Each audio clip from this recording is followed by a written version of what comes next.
Get when you're between a rock and a hard place. The Insights Show is what you get. A vision born from the dirt is a vision worth more than diamonds. It's a vision for generations to enjoy. The Insights Show is a vision that has been in visionary and executive producer Dr. Carl's arsenal for many years. From conceptualization, development, and now, finally, the launch. The rock and the hard place was a pandemic and other external factors that have been shaping the diamond in the rough that you see here today. And since reality is virtual, now more than ever before, the Insights Show is redefining visual podcasting with 5 daily shows per week, hosted by exceptionally smart, witty, and diverse people from the motherland, South Africa, in a state-of-the-art studio. This is the Insights Show. The Insights Show.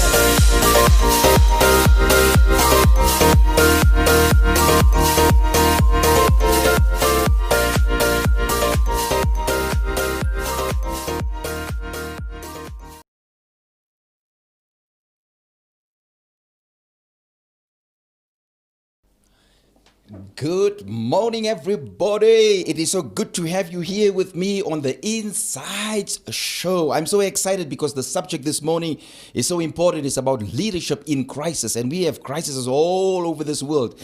I want you to hit that subscribe button for me, please, and there's a bell there. Hit that bell, because when you hit that bell, I tell you, you will know exactly when we're on the Insights Show. A wonderful, wonderful show with a variety of things. I just want to mention quickly to you a few of my books. I've got here insights on volunteerism. I've got insights on leadership, the one that we will discuss this morning. I've got the insights on teamwork. If you struggle with teamwork, it doesn't matter if it's in your company, if it's in private church, or wherever it is, that's the book. Then a book on anxiety and fear and stress during this COVID. You can imagine that book. Then being born again, that's one book there, and how to read and live the Bible. And as I mentioned, the book on insights. There's a few other books available, but this is not a time for that, because our subject here today is simply on leadership and leadership crisis. But before we continue, do you know that it is the birthday of our president, Cyril Ramaphosa? Happy birthday to you.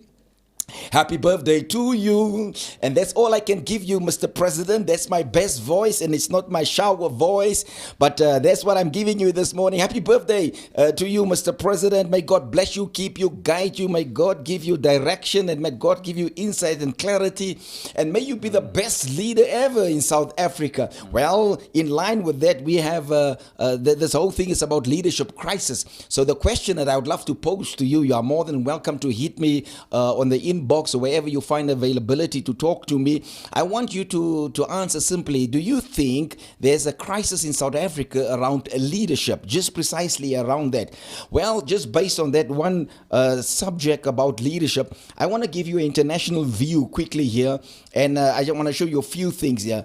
In our country, this is more or less plus minus 204 countries in the world, of a population of more or less about 6.8 billion people. In China alone, 1.35 billion people. In India, 1.2 billion people. In Africa, between 900 million and 1 billion people. And in South Africa, plus minus 51 million people. So the question here today is, why is it that in some countries you find peace, and in some countries you find just simply war? So, well, all stands on leadership qualities, peace or war. Whatever's happening in Africa, in China, now in America, peace or war, the difference between prosperity and poverty falls back on leadership. Between success and failure falls back on leadership. So just on that one subject, I tell you, you can write a book about the leadership in Africa, how people don't want to let go of the throne, and that's the reason maybe why we're in such big trouble. Or maybe somehow they enjoy the jewelry and the gold and the diamonds and the flashy cars and whatever goes with that, and they don't want to let go of leadership. Do you agree with me that leadership are clearly in trouble? I want to show you a clip here. It's a very short clip about a little boy. My God, unbelievable. This little boy treats his mom like almost nothing. I'm going to show you this clip now, and just make up your mind what you see there. You will notice that this little boy sit next to his mom with a dentist appointment. But see how he's hitting his mother. Unbelievable. I can't believe that you can do that to your mother. Unbelievable. So that is the question. And on that note, seeing how that boy hits his mother in the presence of all that people, doesn't care who it is and who's around them. I just at this point in time want to welcome Neil Hutzenberg, and we're going to ask him what's trending. Neil, please rush into the studio, make yourself comfortable right there in your seat, and let us just get to a few things. Just back on that, do you think there's a crisis around parenting today? And if you look at the quality of leadership, if it's a single mom or not, mom and dad in the house, but surely there's a massive problem currently around leadership. So Neil, good morning to you. Good morning, everyone. Yeah. Good morning, everyone. So good to be with you this morning. Excited about the topic this morning, leadership in crisis. Yeah. But I believe that we're going to get through it. So yeah, but before you rush, you don't go straight to the point. Just give me opportunity there. So there's certain things that's trending at this point in time, good or bad, around leadership, and leadership are seriously in crisis.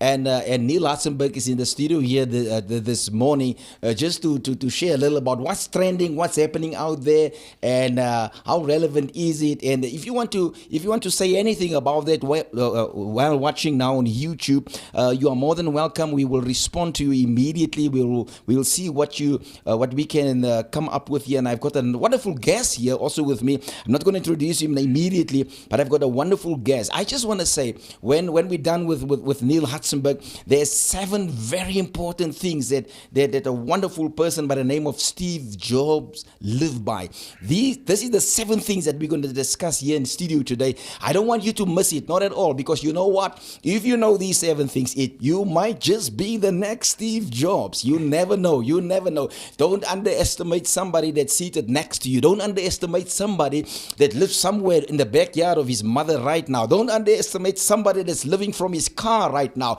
because you never know, that could be the next Steve Jobs. But you know what, without wasting any time, I just want to welcome Neil Hutzenberg back, and then I want you just to tell us what's trending right now. Well, before I start, I would like to start with a little joke. Oh, you're right. You're welcome. So the guy walks into the bar with his cat, and he gets to, the new vibe that's happening. You can take your pet with you to the restaurant. They've got a seating place, and he takes the cat, puts the cat on the bar stool next to him, and he says to the waiter, "Dude, can I have a drink?" And he says, "Sure you will." And he pours him a drink. And while he's taking a sip, he gives to the cat. And as he carries on, the night goes on, and he's ordering, and the bartender gets to a place where he says, "Dude, listen here, I think you had enough." The guy gets up very aggressive and says, "Bartender, give me a drink or else." And the bartender looks at him and says, "Sir, or else what?" He says, "Or else I jump over this counter and slap you as hard. Your won't forget your name. Your mother won't know your name." And so the guy's disgruntled because he had his share of drinks. So he gets up there, takes his cat, tells his cat, "Cat, let's go." So remember, the cat has been having a drink as well. So he said, "I told that barman, didn't I?" And the cat turns around and said, "Hey, Mr. Barman, don't forget to tell your dog the same message." I must just say, but I'm not good with long jokes. I get lost in long jokes. You must have a mind for long jokes, but nevertheless. So what I really want to say, and the essence of that joke is really that when leadership stands up, when the person takes courage, his followers will go with him. And so you have the courage because you are doing in his case, it was the wrong thing, but when there's a trend of doing right, your followers will do right. So when I was looking at some of the trends that are facing, it's a bleak picture worldwide. If we look at the United States at this point in time, we see that the crisis that they are facing, a first world country that's experiencing high and very intense leadership conflict styles, leadership. When we look at within our own context of South Africa, we see with the debacle that's happening with Ace Magashule and guys who are putting in high positions and positions to lead, and they fail the people. They really fail the people. And I came across this little article in the governance of Australia. And the author is Sebastian Salacru. He's a governance institute psychologist. And he writes, he says, recently, let me just get it there quickly. Recently, we have witnessed what I call the 3 Ds of leadership: distrust, doubt, and dissent. In other words, opposition. He says these are the outcomes when leaders fail to respond effectively to the changing context in which they must lead and the expectations of their followers or the stakeholders. And so he says that these three things are really high in terms of when leadership crumbles. Give the three things again. What is It's it? distrust, Distrust, doubt, doubt, and dissent. and dissent. Opposition and rebellion. And this is the result of the leadership crisis that we are in. If we look at the context within the family and society today, we see that the same thing is happening when fathers don't take their rightful places. You hear stories of kids being raped by their own father. They're not taking a decisive role in terms of being the leader for that family, giving direction. And so we are faced on a daily basis by all of the crises that we face. If we look at how things play out within our homes in society, guys would turn the other way. They would not address the social ills that we are facing with. They won't come up and address it, because if society, if leadership is right within our family units, then our communities and our children and our families. So are you saying in essence there's a massive problem with leadership currently? Just as we noticed on that clip there, that little boy. So he didn't start there in the doctor's room. No. There. He started at home. At home And maybe already. when that boy was just maybe 1 or 2 years old, and there was no leadership qualities within the house. Yes, there was a failure of leadership in the house, and discipline really happens there.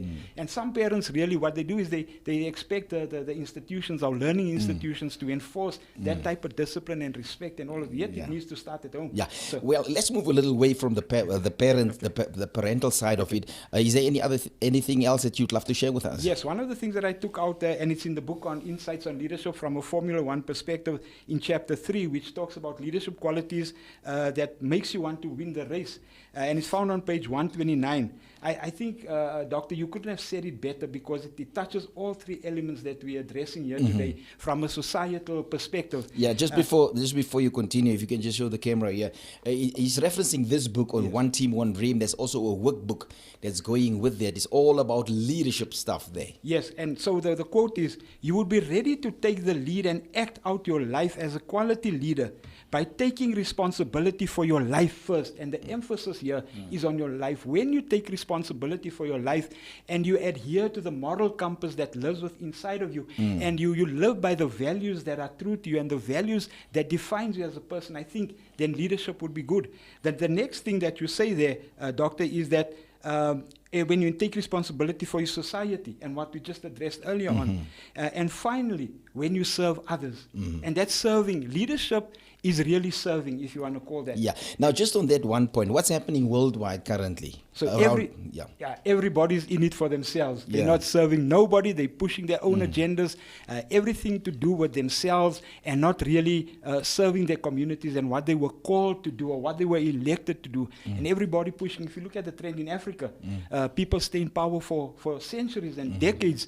The prince, I just heard the other day that one of the princes passed away and his son is taking over, but he was serving for more than 60 years. 60 years. 60 years, just our border, our neighbors across the border.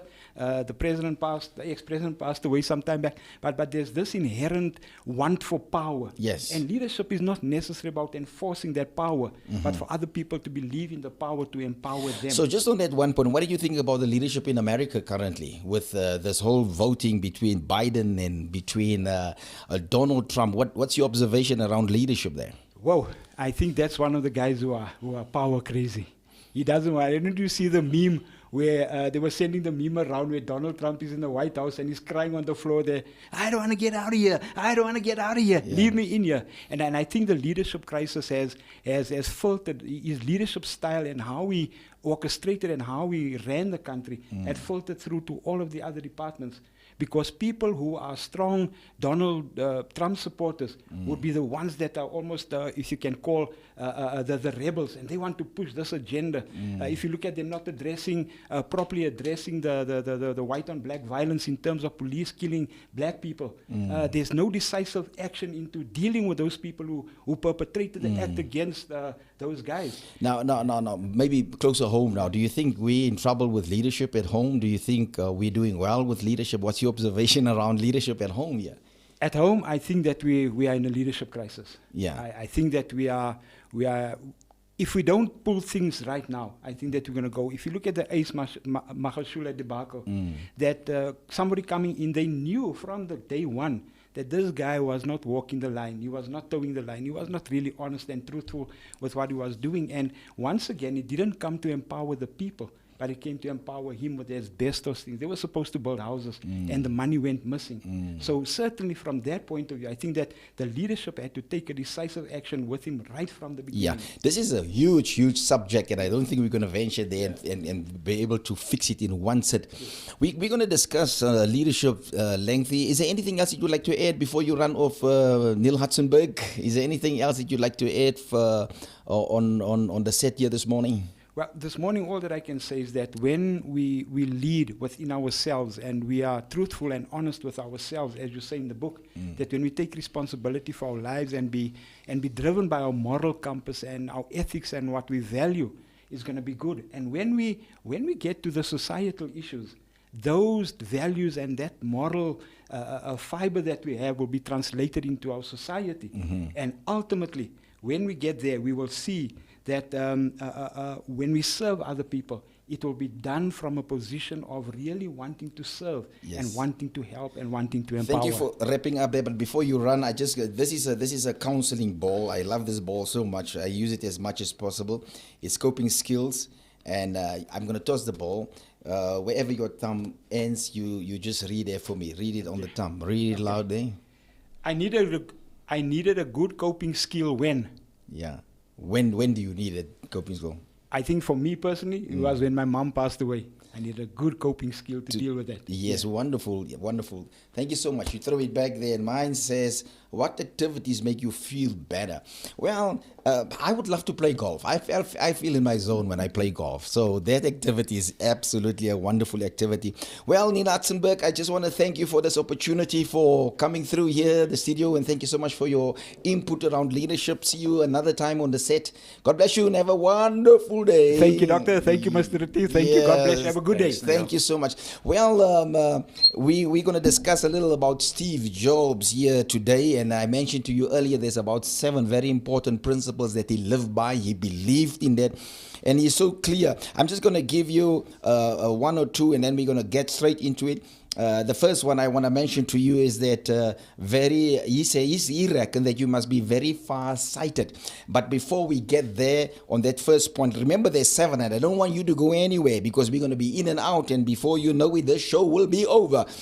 I just want to take this opportunity to welcome a wonderful person by the name of Dean Retief with us here today. Good morning, Dean Retief. Our relationship is not just from today. I remember back in the day, you were lecturing in our Bible school. I wonder, can you remember that far back? I can remember that far. Yeah, a warm welcome to you. Morning, Doctor.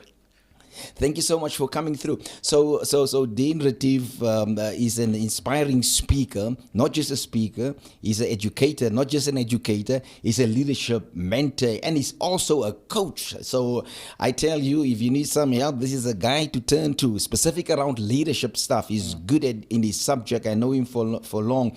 It was like one of my friends was saying, he was good looking once, and now he's just looking. So I'm not sure, are you still good and looking, or are you just looking at us? No comments, Doctor. Life moved on, yeah. So, but he's also the pastor of in the Ignite Church in El Dorado Park, a wonderful church, a very successful church in El Dorado Park, and they're doing great things for God the Almighty. But before I allow Dean Retief just to share a little bit about Steve Jobs and our very first point of why Steve saying that you need to be very far-sighted, I just want to show you a little chart quickly. And the chart that you see here, and for those that's watching by live stream, you should see the chart now. When you look at the chart here, 84% of people, for those that's watching it on live stream now, 84% of people don't ask any questions. They just live day by day. They get up and they live the day and they go about the day, and that's it. Nothing really interests them. Then if you look at the chart, 14% of people ask the right questions. Who's going to be the president? What's the economy saying? What's the currency? They ask the right questions, but they do nothing about the question. And only 2% of people really 2% only, unbelievable, 2% only really ask the question, and get to fruition based on the question, meaning there's a vision and there's objectives and there's goals and there's something to live by, and they go for it. Only 2%. And that's the distinct difference between a leader and a follower. That's scary. Don't you think, Pastor Dean, Retrieve, don't you think that that's scary just to look at that chart, just alone to look at that chart? Isn't that scary? Yeah, I think what is quite interesting about leadership is the fact that one of the key characteristics of a leader is teachability. And one of the things that scares you is that you can't learn without asking the right questions. Exactly. Yeah. So you need to have an ear all the time. Yes, all the time. Because the day when you say you know it all, that's the day when you stop growing as a leader. Exactly. So questioning is such an important part, and especially when you walk into environments where you're well aware that you know less than the person you talk to. Yes. Then you must shut up and just ask questions, right? So that you can walk away with the wisdom that sits in the room. Exactly. So I do believe that it's not leadership. The big challenge for leaders is not to have all the answers. Yeah. But to ask the right questions. I like that. So in your personal life, just based on that, before we venture into Steve Jobs' story, it's all about leadership today. Yes. Who do you have as a mentor, somebody or mentors? But for me, let me just give you a quick rundown. I have a mentor literally for everything. Yes. So if it comes to preaching, homiletics, and that subject, I have a mentor for that. Yes. And for every sphere in your life, you should have somebody to guide you. Yes. Tell me a little about your life and who's guiding you based on that mere fact. I'm quite specific because I every start of the year I look at my life and what I need. Yeah. And based on that I choose a mentor. Yeah. So my mentors change year on year. To be quite honest, So I think the biggest mentors that has played a big role in my life has been people that are in my industry. I'm a great supporter of John Maxwell, Miles Monroe, etc., in the leadership space, in the biblical sense. In the corporate world, I had a lot of corporate executives that mentored me over the years. In my marriage, I must say, in my marriage and my family, I'm a keen supporter myself. I'm one of those guys that mentor quite a few people in my space. All right. And did you realize that as you mentor, you learn by it? I must. So somebody will walk in with a specific problem, start sharing that problem, and then at that point in time, you will not have necessarily the answer. Or sometimes you have the answer. And then while you're busy helping the person, you're helping yourself. What guys don't understand, that's the privilege of leadership, right? The privilege of leadership is people come to you for advice, counseling, etc.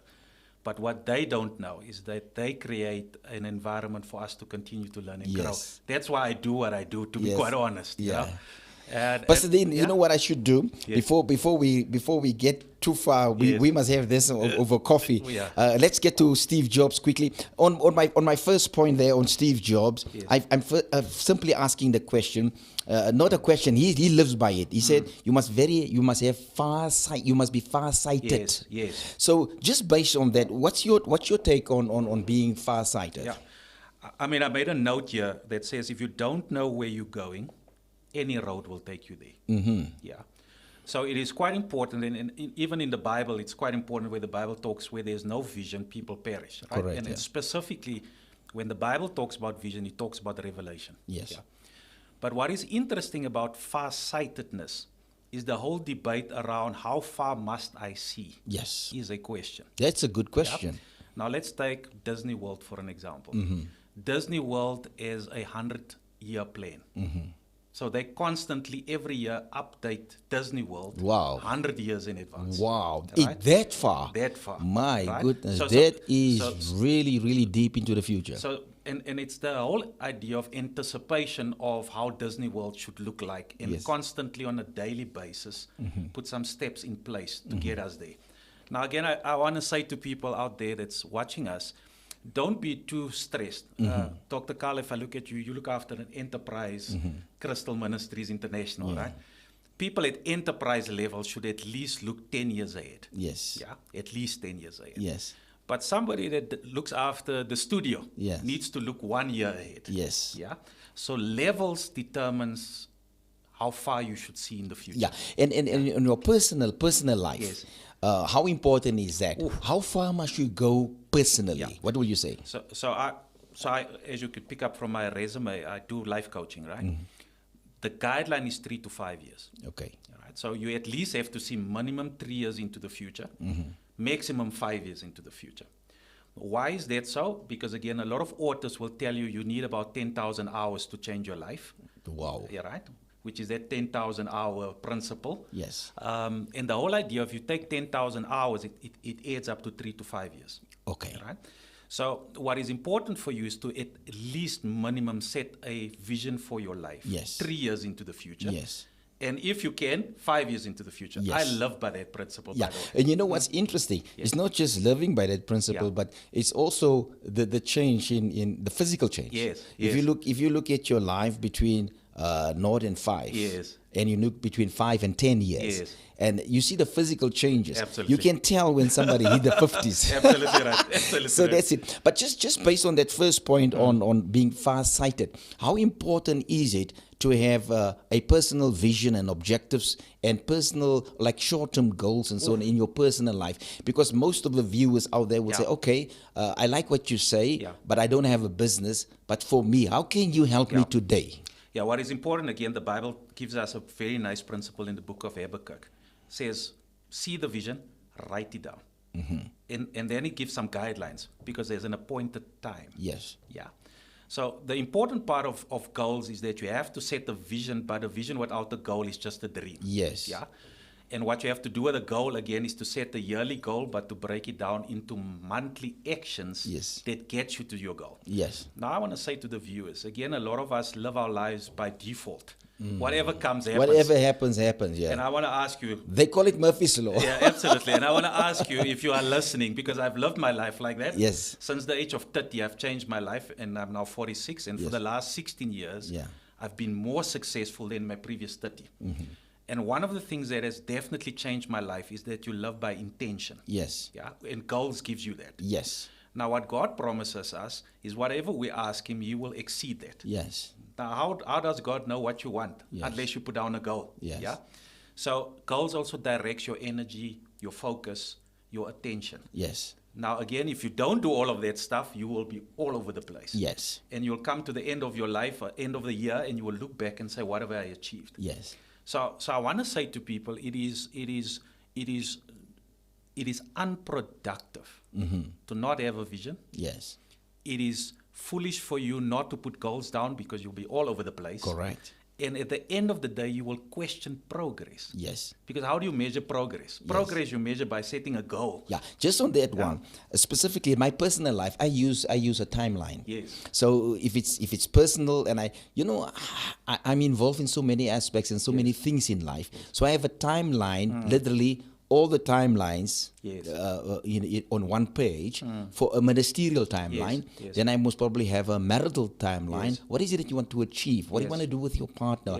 Where do you want to go to before that time? So there's a timeline there. Then a timeline for your immediate family, your children, and now that I'm proudly granddad for the grandchildren, what's the timeline there? But on your personal life, it's important to have that 1, 2, 3, as you say, 3 to 5. I enjoy the 5 years. So that gives you a specific time. And sometimes, I don't know if you will agree with me, Pastor Dean, there are times that you're on your way to a specific goal and you really wanted to achieve that in the second year. But it doesn't mean that on the second year that must come to fruition. Sometimes there's a build-up, and sometimes you compress time in such a way that you, in the second year, achieve what you actually wanted to do in the third year. Did that ever happen to you? I mean, as I've shared with you, you give me goosebumps. I think we're sharing a very important principle in life. I do set 5-year goals. I'm also on the 5-year plan. What I've seen over my 5-year plan is that in most cases, I achieve my 5-year plan in 3 years. Let me just share that, right? For starters. What also happens is because we don't own times and seasons. That's God's responsibility. Yes. Yeah? So what God does is there's a specific time that is God's time in a specific seasons that God places in your life. Yes. What God then looks at, He looks at your total plan and He determines the times and seasons. And that's where as Christians we are so privileged that we don't have to stick to the timelines directly. Because sometimes God intervenes and He makes things to come easier, Exactly. sooner. Exactly. But if you look at your timeline of And, 5 years, and sometimes you're not ready. Yes. Sometimes certain things should happen or must happen Yes. in your personal life Yes. that develops you and Yes. builds you Yes. and make you stronger for the next level. That's That's so important because if you're not strong for the next level, well, you know what? We should move on to Yes. our second point. But just on this far-sightedness of Steve Jobs, that's how important it was. Yeah. So that was the driving factor Yes. of Steve Jobs. And today, Yeah. all of us are working on Apples and All of phones. us are- And you all of are us you are- also there? We have are apples all over the We're house. in the studio because of Steve Jobs, isn't it? Yes, But before absolutely. we move to the second point, I'm going to throw this ball at you. I Yes. just wanted to see what this is giving up here today. Let's Let me see. just see here. What is it saying? Say 3 times, I can cope. I can cope. Yes. I can cope. Yes. And I can cope. Well, if you're watching, say 3 times. I can cope. I can cope and I can cope. Well, my thumb is on one here. I needed a good coping skill when I want to negotiate something in my favor. Yeah, okay. So I need a good coping skill there to negotiate something in my favor. It doesn't matter if it's buying a new car or whatever. I need a good coping skill there, personally. Well, let me get to the second point, which is rather interesting. Steve Jobs, and just for those people watching by live stream again on YouTube, I just want to let you know that I do have a book out entitled Insights on Leadership, and on page 52 I'm discussing this issue about Steve Jobs. He was not just an innovator, and he was just not just a trailblazer. He struggled to learn under difficult circumstances. I don't know if you know, there's something very interesting about him. He was adopted as well, and you will think, well, this is the end of the road, but he did stuff that we're still experiencing today, and Steve Jobs is not even around. There's a power of vision, Yes, isn't it? that's Even the if power when of you're gone, you just go on and on and on. So the second point is Steve Jobs reckoned that this is part of his success, that extreme perseverance is important because that's how he succeeded. So the text, it's saying, I almost said the text, the Bible, I almost said the Bible, the book. It's saying Steve Jobs had a kind of perseverance that could only be attained if a person believes in himself to a degree that he would know that his success is going to be a fact of life. So how do you interpret that extreme perseverance of Steve Jobs? Dr. Carl, I think the most important part of perseverance, again, I made a note that said, people can't see what you see. Perseverance will make them see. Wow, I like that. Yeah. Say that again for our viewers. Yeah. I want to say people can't see what you see, but perseverance will make people see what you see. Yeah. Now, again, when you have a vision, people can't see what you see. Yes. And sometimes they question what you see. You ask me.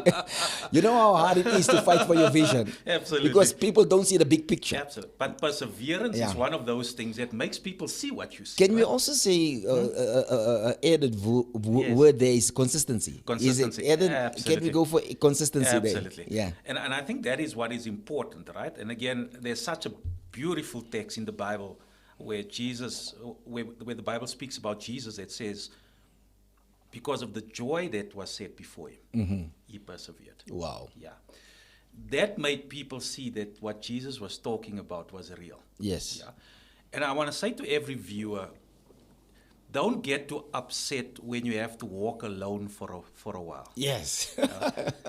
People You ask any leader there, that's a cold walk, eh? People will not buy into your vision when Yes. you start something, especially when you start something that is extraordinary, like a Steve Jobs. Yes. Yeah.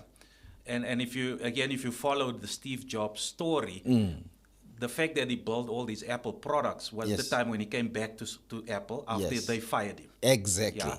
So again, he needed to come in there and say, guys, whatever you've done, just stop what you've done. Yes. And we're going to go this way. We're going to build less products, but more excellent products. And again, during that time, he lost some strategic people around him. Yes. Yeah. And I want to say to you, when you take on the journey of a vision, be prepared to walk alone for a while. Yes. but your perseverance will convince people that your vision is real. Yes. And most probably just to address some businessmen watching there. Yeah. There are times that you think you most probably in partnership. Yes. And sometimes there's a severe split between you and the Yes, partner. yes. And you think it's the end of the world. Yes. But as a matter of fact, you're actually striving and thriving Yeah. much better on your own. Yeah. And there are times that you are cluttered by the influences of others. They are too strong in your head. And then their noise don't let you walk your vision. Yes. And there are times, just as you say, God allows you to go Yeah. alone in order for you to go through that perseverance Yes. in order to obtain. Well, what about the Wright brothers? There was perseverance Yes, there. yes. Is there anyone else coming to mind? Yeah, I think most people that I want to talk to the guys, as you rightly say, Dr. Carl, that's starting that small business where Yes. nobody believes in them. Good. Yeah. And I want to say to them specifically that perseverance, again, is that personal conviction that you sit with, that what you're doing is right. Yeah. And that's the driving factor. And that's the drive. But yeah, I wanna be cautious, because every principle of leadership has a dark side. Perseverance is not stubbornness. Yeah, because sometimes you do the wrong thing and you think that's perseverance. Exactly. What you have to be open when it comes to perseverance is the feedback from the market. Exactly. You must be able to launch, like Steve Jobs, Yeah. launch a product, but be very open to hear and listen to the feedback from the market around what you're doing. Is it going to work, yes or no? Yes. So I'm not talking to somebody that is a stubborn somebody. You know, those Exactly, people. exactly. But you should persevere. Well, to our viewers there again, you know what? This is rather interesting. We're discussing 7 important strategies or things that Steve Jobs believed in. And I must just say, but if I go through this, I could see myself in a way in each and every one. So don't forget, it's 7. And let me get to number 3 there. The third one is, let me just flip my slide here. Extreme passion. How important is it to have passion when you have your dream, your vision? Why is passion so important? Yeah, let's think about again Steve Jobs. I made a note: if you love what you do, and if you are called to do what you do, nobody needs to motivate you. Yes. Yeah, that's where passion comes from. Yes. All right. Passion is not something somebody gives you. Yeah.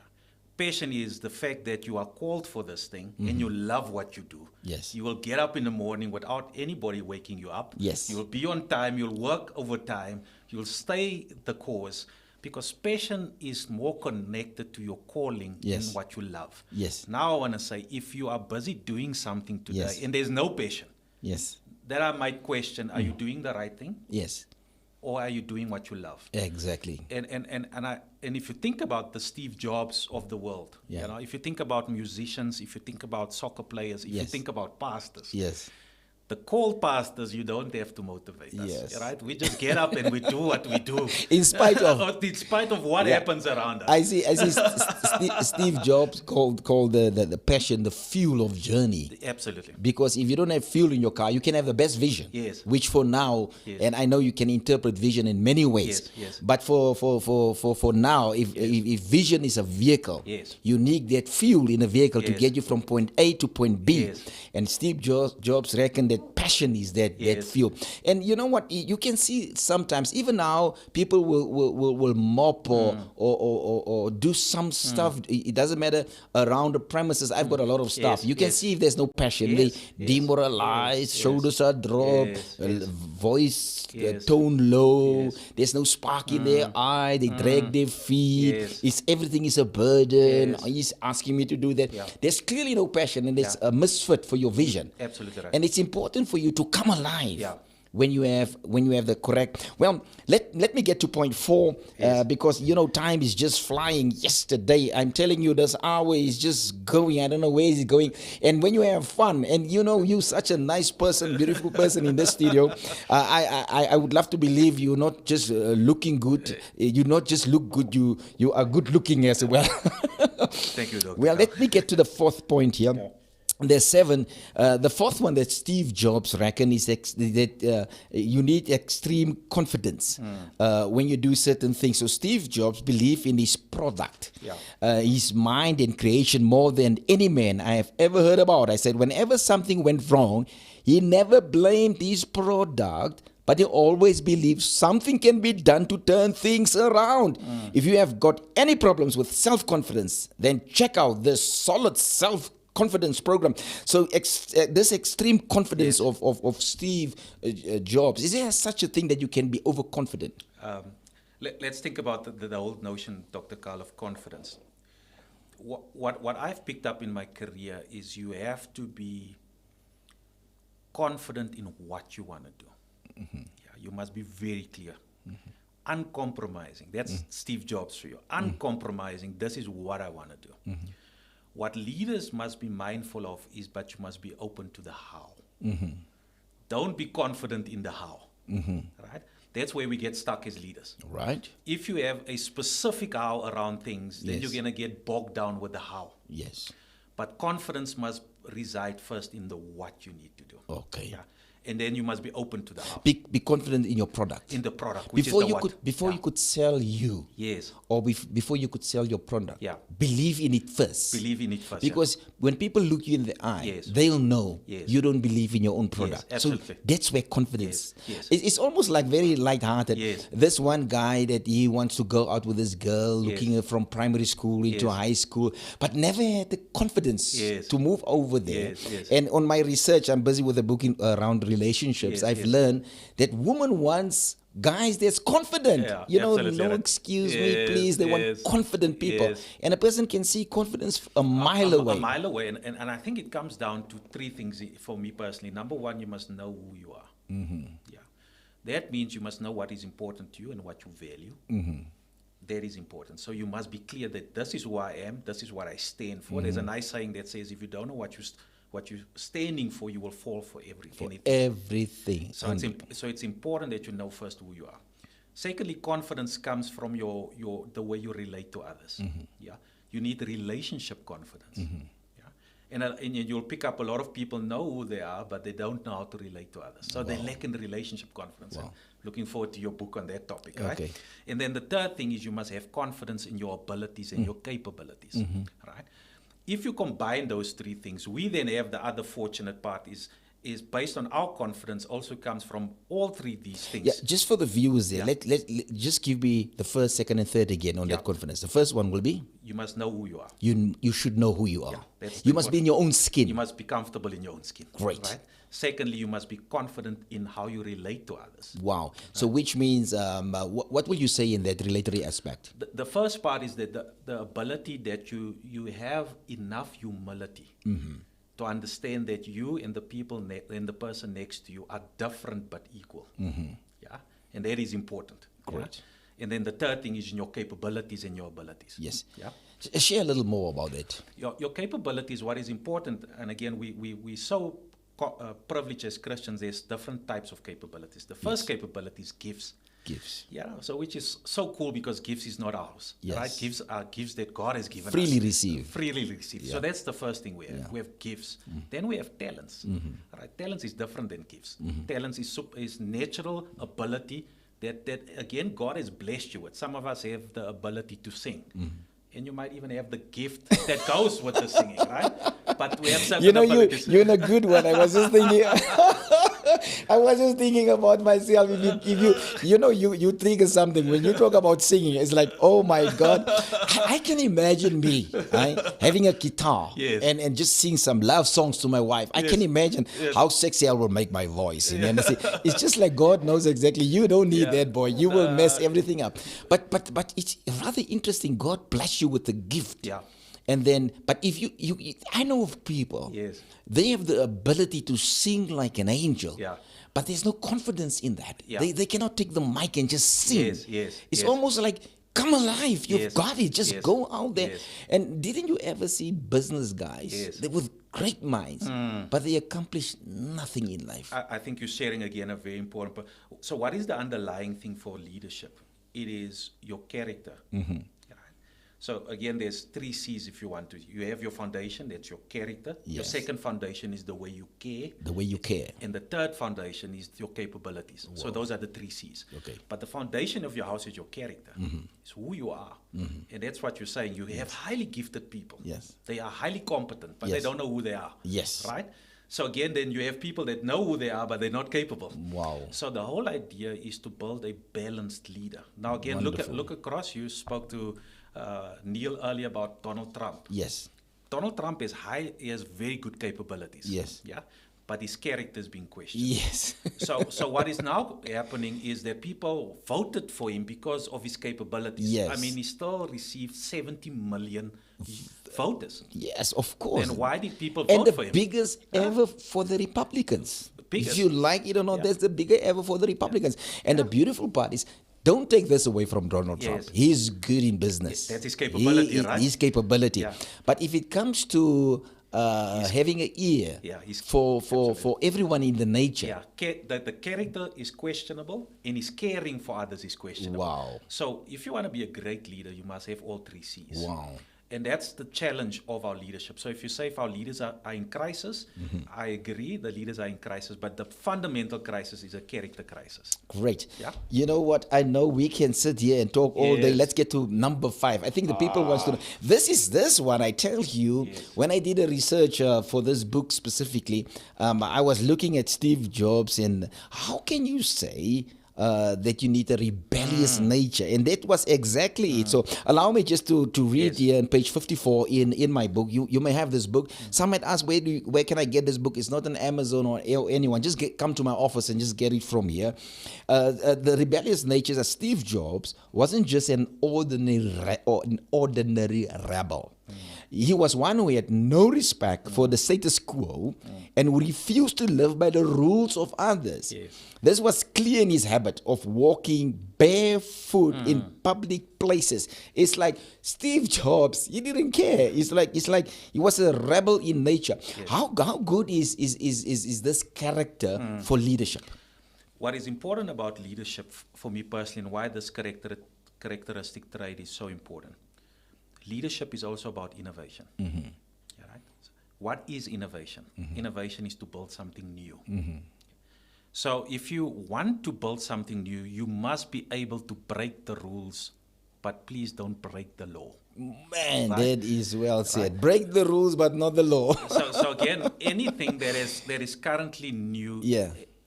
is in somebody's imagination. Yes. Right?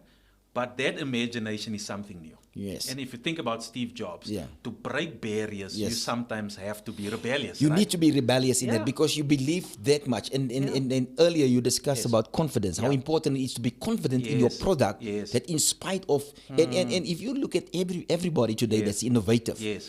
and you will look back and say, why didn't I think of it? Yes. It's yes. like it's so obvious, Yes. rather obvious. But it's that rebellious spirit. Yeah. Like if you look at the back to the Wright Yes. brothers, Yes. the aircraft, Yes. it's like trying and Yes. trying because Yes. not the first flight Yes. was a successful Yes. one, Yes. and even with the normal globe with Edison, Yes. and you can go down the line. It's the doing it and doing so that in you there must be a form of rebellion.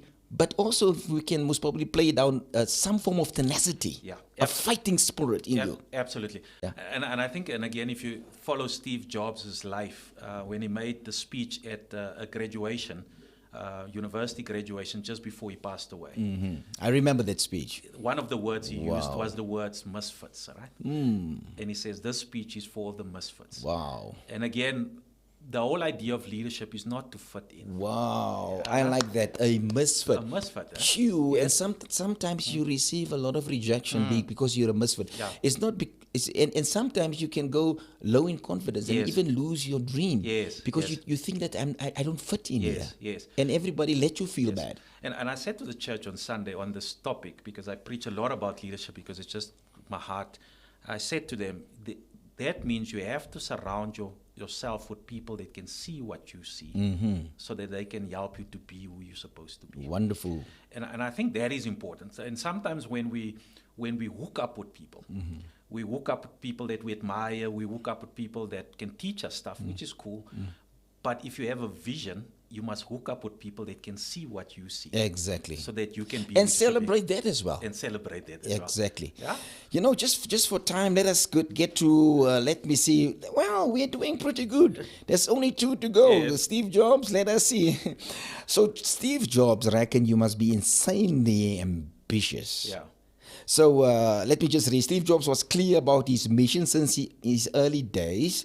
He mentioned more than once that he wanted to change the world, influence it, and leave a great mark behind. How many people will take a role, a functional role, without having specifically that in mind to leave a great mark for generations to come? That makes sense. One of the things that I've picked up again in the Bible, there's a passage when Jesus speaks about the steward. And he says he has given to each 10 talents, 5 talents, 3 talents, whatever. Whatsoever. and then the Bible makes a very profound statement. Yes. And it says, to each according to their abilities. Wow. Wow. Wow. So God cannot entrust you Yes. more than your abilities. Wow. A lot of us wants to be entrusted, Yes. but we are not growing in our abilities. Yes. Yeah. So why is it important to be insanely ambitious? Is to push the boundaries of your personal growth. Because one thing that we are going to make a big mistake is to ask ourselves the question, how do you measure the success of leadership? Because of the worldly system, we believe that leadership is all about achievement and results. But what is important over a period of time, you pick up quite quickly that the success of leadership is the success of your personal growth. Wow. Because when you grow, you get entrusted. Exactly. Yeah. So where does ambition comes from? Ambition comes from the place to allow yourself to experiment and to experience new things Yes. in pursuit of your vision. Yes. So that you can grow. Yes. So your ambition should be personal development in alignment to your purpose and calling. Yes. Based on that, you will be entrusted. Exactly. It's a byproduct. Yes. And I think that is important around being insanely ambitious, is how far can Dean go? Wow. How far can Carl go? That's the Wow. question in the development space. Yes. Because the further you develop, the bigger your entrustment. And for those watching by live stream, how far can you go? How far can you Because that going, if I may Yes. call it that going goes with a lot of things. With a lot of things. Sometimes a lack of funds. Yeah. Sometimes a lack of resources. Yeah. Sometimes you just have to break away and go and equip yourself a little and come back. Yes. Sometimes you make flaws and mistakes, and sometimes it's 3 steps back and Yes. 1 forward, and Yes. sometimes it's 2 forward and Yes. 3 back. Yes. But momentarily you'll Yeah. move forward in it, but you need that specific ambition in your head, in your mind, Yes. in your DNA. You should push strong within that arena. Dr. Carl, you're mentioning something that John Maxwell writes a lot about. One of the titles of his books, whatever you do, fail forward. Yes. Yeah. Yes. So it's important to realize that failure is your schooling ground. Yes. Yeah. We don't learn nothing when you're on the mountain top. And correct it. Correct it. A lot of people with great ambition Yeah. fail once, twice, Yeah. and think it's the end of the Yes, world. yes. And there's a lot of people Yeah. who failed somewhere in primary school, Yeah. but they have degrees today. Yeah. There's a lot of people in classrooms, the Yes. teacher will say, Yes. you will amount to nothing. Absolutely. But today, I have a good friend, my Yes. God, the guy is such an intellectual. Yes, yes. But his teacher was telling him he will amount to nothing. Yes, yes. And today, I cannot tell you how many degrees is behind Yes. this guy's name and how successful he really is. So that ambition, somehow, you need to be insane. You must with be it. insane. Yeah. Well, let me get to the 7th one. I guess you guys all wanted to hear what's the 7th one. You're not going to believe the 7th one. My God, it is to be bossy. I will say, Steve Jobs was clear about his mission since his early days. He mentioned more than once that he wanted to change the world, influence it, and leave a great mark behind. But in the bossiness, this might not be regarded as a good trait, to be bossy, by most people. But in the case of Steve Jobs, it helps him to create actually the product that were in his mind. So he allowed others to influence his vision. He didn't, let me repeat, had he allowed others to influence his vision, he might have not become the Steve Jobs we know today. And there are times, I don't know, Pastor Dean, I don't know, would you agree with me? There are times that people want to talk you out of your vision. Yeah, and there's bossiness like in you. It doesn't mean you bossy people around. Yes. There's a bossiness about yourself towards yourself within your vision. Yeah. What's your take on that statement of Steve Jobs? Yeah, and again, I've read his autobiography, and again, people, the verdict is out around, was this a good trade or not a good trade? Okay. Yeah. What is interesting about Steve Jobs around his bossiness is, and I've made a note, his bossiness pushed people around him to their next level of excellence. Wow. Yeah. Wow. So Yes. we need to unpack that. We have got a few minutes left, but we can unpack that. Yes. So it is important sometimes, because there are people, Yes. if you're not strong on them, Yeah. and most probably a strong word to be bossy, Yeah. but if you're not strong on them, they will never get to their fullness Yes, of their potential. Yes. So there are people, they're good at what they do, Yeah. but they undermine their abilities. Absolutely right. And this bossiness push people with him. Yes, absolutely. And I think, again, a nice Bible reference to put it in the right context, because there is a negative connotation to this as well, is when the Bible talks about speak the truth, but speak it in love. Yes. That's the bossiness the Bible describes. Yes. Sê mense die waarheid. I'm Yes. going to tell you the truth. You're not Yes. up to standard. Yes, but I love you. But I love you. But this truth is going to help you. Yeah, this truth is going to help It you. depends if you're going to be open, like your opening statement. Yes. If you surround yourself with the correct people and Yes. allow yourself, that's what you said in the Yes. beginning, to be influenced Yes. by others. Yes. It's exactly that Yeah, point on this absolutely. bossy. And that's where we push people to excellence, right? And a lot of people that commented on this particular characteristic trait actually said it was a good thing, and this was their statement. Where else would I had the privilege of building something as world class as Apple? I had the privilege to work for this guy. Yeah. And it's because of his bossiness, right? And it's helping you today. It's helping you today. They can work anywhere else, right? I mean, he's gone now, Yeah. but not forgotten. But Yes. Steve is not walking the earth anymore. Yes. But the people who help him, they're still alive, and their families benefit from that, Yes. based on this bossiness. Unbelievable. Dr. Carl, but here's the challenge I want to put to all the bossiness leaders out Yeah. there.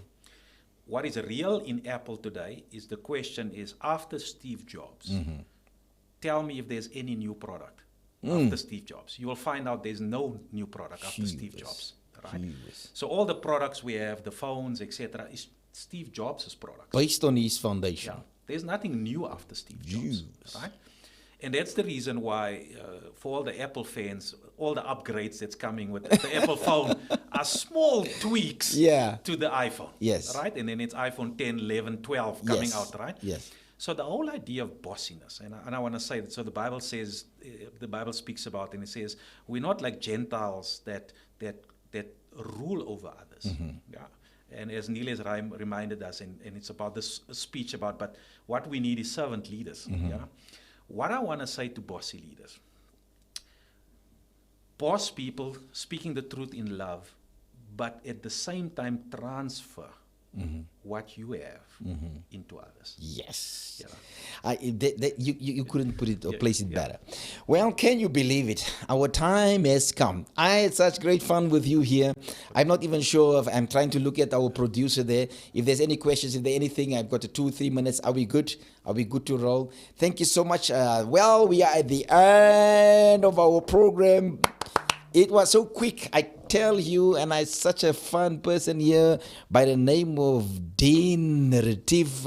Thank you so much for honoring me here with your presence Pleasure, here Dr. this Carl. morning, and thank you so much for the gift you are.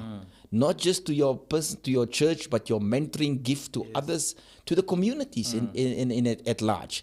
Thank you so much for the person you are, and may God bless you. May it go well with you.